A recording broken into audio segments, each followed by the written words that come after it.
आज आपण जिप्समबद्दल माहिती पाहणार आहे।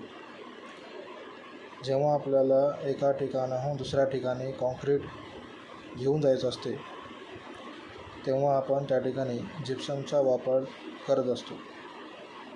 म्हणजे नेमकं आपल्याला काय करायचं असते, जेव्हा आपल्याला त्या ठिकाणी वेळ वाढवायचा असते, जे काही आपलं कॉन्क्रीट सेट होणार आहे ते सेट होऊ नये त्याचा वेळ वाढवण्यासाठी आपण सिमेंटमध्ये कमीत कमी 2 ते जास्तीत जास्त 3% इतकं जिप्समचा वापर करतो।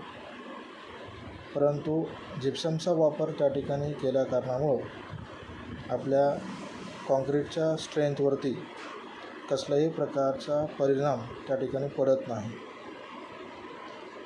त्यामुळे एकच काम आहे जिप्समचं, जे की कॉन्क्रीट सेट त्या ठिकाणी लवकर होऊ नये त्याचा वेळ त्या ठिकाणी वाढवण्यात यावा, जेणेकरून त्यासाठी आपण जिप्समचा वापर त्या ठिकाणी करत असतो। आणि ही आवश्यकता केव्हा पडते आपल्याला, जेव्हा ट्रान्सपोर्टेशन म्हणजेच काय, एका ठिकाणाहून दुसऱ्या ठिकाणी घेऊन जात असतानाच त्या कंडिशनमध्येच आपण त्या ठिकाणी जिप्समचा वापर त्या ठिकाणी करत असतो।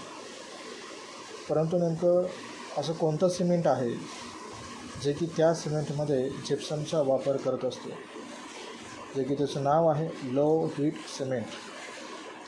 जे की आपण लो हीट सिमेंटमध्ये जिप्समचा वापर त्या ठिकाणी करत असतो, कारण की लो हीट सिमेंटमध्ये ट्राय कॅल्शियम ॲल्युमिनेटचं प्रमाण त्या ठिकाणी कमी असते आणि डाय कॅल्शियम सिलिकेटचं प्रमाण त्या ठिकाणी जास्त असते।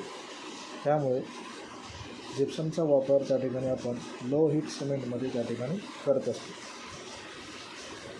तर ही सगळी माहिती जी आहे ती आपण जिप्समबद्दल या ठिकाणी सांगितली आहे।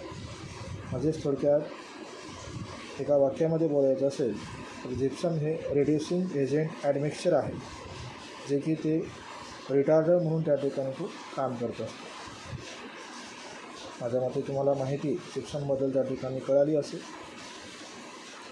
जे की जिप्समच्या बद्दल बोलायचं असेल तर एकच काम आहे त्याचं, शेवटी सेटिंग टाईम वाढवणे।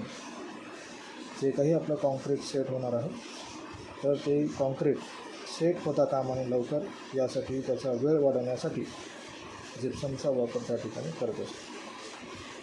आवडलं असेल तर लाईक करा, कमेंट करा आणि सबस्क्राईब करा चॅनलला।